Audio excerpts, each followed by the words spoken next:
Lunalogic est présent dans le cadre des rendez-vous de la finance à Paris, le cycle de conférences que nous avons créé il y a un peu plus d'1 an maintenant. En tant que cabinet de conseil spécialisé dans les techniques quantitatives pour la finance, qui intervient notamment dans le domaine réglementaire, il nous avait semblé pertinent de participer à cette réflexion de place sur les nouveaux déterminants de l'allocation crédit. Je tiens à remercier chaleureusement nos partenaires, en particulier Christian Gimnez, président de PRMIA France, qui a permis cette rencontre, Guillaume Launay, responsable crédit et structuré chez OFI Asset Management, et également Arnaud de Bresson, délégué général de Paris Europlace, qui est le parrain officiel des rendez-vous de la finance à Paris.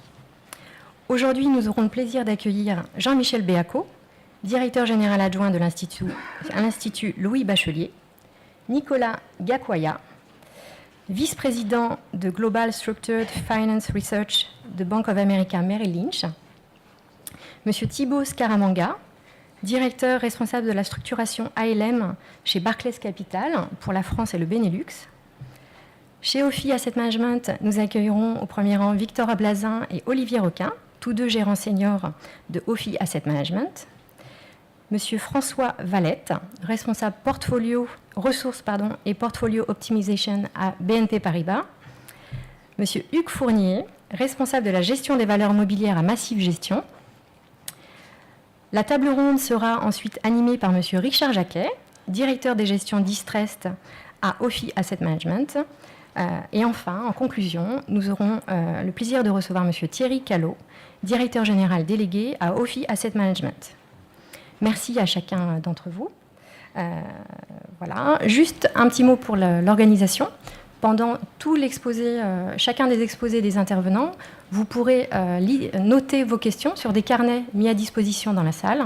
Et lors de la table ronde, voilà, nous les donnerons à M. Christian Gimnez qui posera vos questions à la table ronde, ainsi que M. Jacquet. Voilà. J'ai maintenant le plaisir d'annoncer M. Christian Gimnez, président de PRMIA France. Merci. Merci Fatia. Je pense que ça va être un gros moment d'échange sur l'allocation crédit en 2010. Donc vraiment merci à OFI Asset Management d'avoir aidé à l'organisation de cette conférence. Puis bien sûr merci à Lunalogic pour son appui tout à fait précieux. Donc je vais peut-être d'abord donner la parole à Guillaume qui va vraiment faire l'introduction, je dirais, de fond sur cette matinée donc allocation crédit. Et puis ensuite, avant de donner la parole aux autres orateurs, je résumerai un petit peu comment on va articuler la matinée entre nous. Donc sans plus attendre, je laisse la parole à Guillaume sur son introduction. Merci beaucoup Christian. Bienvenue à la conférence à tous. Je voulais revenir un petit peu sur ce qu'on avait fait l'an dernier, car c'est la 3e année consécutive qu'on supporte la conférence de PRMIA. Et on l'avait éclairé l'an dernier sous l'angle de tout ce qui touchait à la restructuration des positions de CDO. C'était un thème d'actualité puisque là qu'on était en pleine crise à l'époque, on était en mars 2009 et on avait je pense le pire mois probablement des marchés financiers depuis très très longtemps. Et on avait beaucoup de structures qui étaient très challengées, des actifs qui se dépréciaient, des défauts partout dans les portefeuilles. Et on avait réfléchi à l'époque à différents moyens de restructurer ces portefeuilles pour essayer de protéger le principal. En fait, cette conférence, elle avait probablement donné matière à réfléchir à certains investisseurs, puisque des grands comptes ont restructuré effectivement leur position de CDO à peu près conformément avec les idées qui avaient été menées à la conférence. Aujourd'hui, ça va être un éclairage différent, parce que les CDO, aujourd'hui, c'est devenu un mot un peu grossier. Et puis, les CDO sont très challengés par les nouvelles normes, BAL 2, BAL 3, Solvency 2. Donc, cette conférence, on a voulu la mettre sous l'éclairage de la recherche concernant ces nouvelles réglementations. C'est pour ça que vous avez 2 orateurs de banque qui ne sont pas du côté sell-side ni du côté trading, mais qui sont vraiment des gens qui font de la recherche et qui vont vous donner un avis indépendant et un avis éclairé sur l'état d'évolution des discussions concernant Solvency 2 et BAL 3. Après, on a voulu voir, nous, aussi OFI, parce qu'on est quand même gérant, donc on a voulu un petit peu dire comment les gérants pouvaient s'immiscer et qu'on pouvait adapter leur offre dans cette configuration, qui est très changeante et qui est une configuration d'attentisme, puisque effectivement les clients institutions et banques, qui sont les clients historiques du groupe à 95%, sont des clients qui aujourd'hui sont très contraints par les nouvelles normes, sachant que ces normes s'appliqueront en 2012-2013, et donc tous les produits qui sont susceptibles leur être proposés et qui ne sont pas parfaitement dans les guidelines de ces nouvelles normes, c'est des produits qui ont du mal à se placer. Et puis finalement, Luc Fournier pour la Massif et François Valette pour le CPM, Credit Portfolio Management de BNP, diront leur point de vue. Je redis un petit peu l'introduction, mais l'architecture de la conférence, c'est vraiment là l'état des lieux sur Solvency II, BAL 3, le point de vue des gérants, et puis derrière, que disent les investisseurs, et ils ne seront peut-être pas en accord avec ce qu'ont dit les gérants juste avant. Donc voilà l'architecture. Je pense qu'on peut revenir un peu sur ce qui s'est passé sur les marchés, parce que c'est quand même notre matière, les marchés. Et 2009, la crise a démarré avant Lehman, mais Lehman a vraiment été le trigger. Il y avait 700 milliards de bilan. Lehman, c'est présent dans beaucoup de portefeuilles. Il y a toujours énormément de discussions pour retrouver les sommes investies.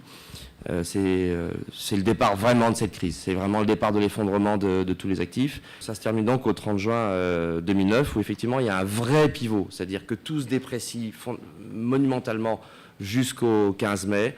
Il y a un plateau. Et puis à partir du 30 juin, les actifs se revalorisent, se réapprécient. Tout le monde veut les acheter.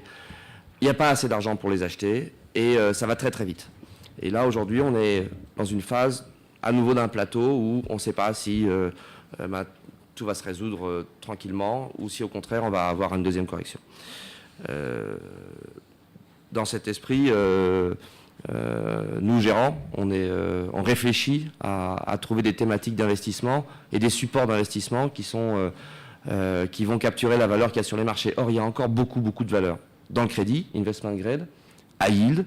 On a encore des spreads de 500 points de base malgré le resserrement de 700 points sur les indices crossover. Et Olivier Requin vous fera un point en particulier sur cet aspect-là. Donc je ne vais pas parler trop longtemps et on va donner la parole, Christian, peut-être à Jean-Michel Béaco. Juste avant de passer le micro effectivement à Jean-Michel Béaco, donc une petite explication sur le déroulé de la matinée. En fait, contrairement aux apparences de la liste qui était projetée tout à l'heure, en fait, on va faire une matinée en 3 temps. D'abord, il y aura, je dirais,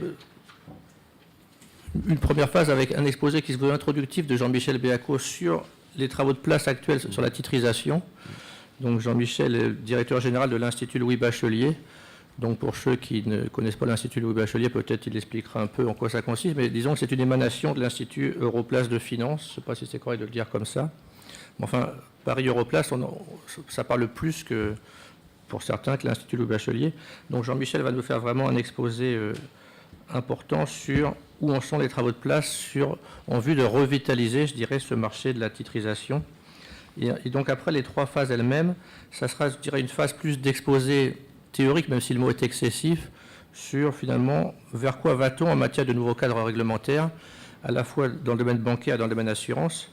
Alors ce seront 2 banquiers qui s'exprimeront, Nicolas Gakoya de BOA Merrill Lynch et Thibaut Scaramanga de Barclays, mais on aura bien les 2 focus, banque et assurance, c'est-à-dire BAL 3 et solvabilité 2. Ensuite, on aura bien mérité une petite pause, et au retour de la pause, on fera les 2 autres étapes de la matinée, avec, je dirais, un aspect marché, c'est l'optimisation de la poche rendement d'un portefeuille, notamment sous solvabilité 2. Et ça, c'est Guillaume et son équipe qui présenteront, je dirais, les réflexions d'OFI-AM sur ces aspects marchés. Et puis, après ces 2 phases, donc plutôt vers quoi on va en matière un peu conceptuelle et le marché. Donc on aura la 3e phase où on donnera la parole aux praticiens, même si ce matin, il n'y a que des praticiens qui s'expriment. Mais disons que le 3e volet, c'est le retour d'expérience des praticiens eux-mêmes avec l'impact de ces nouvelles réglementations en préparation sur la gestion opérationnelle des bilans, à la fois bancaire, là encore, et assurance. Et donc, on aura là un banquier, François Valette de BNP Paribas, et un assureur, Hugues Fournier de Massif Gestion. Et ensuite, on pourra faire une synthèse de tout cela lors de la table ronde donc animée par Richard Jacquet. Donc, sans plus attendre, je donne la parole à Jean-Michel Béaco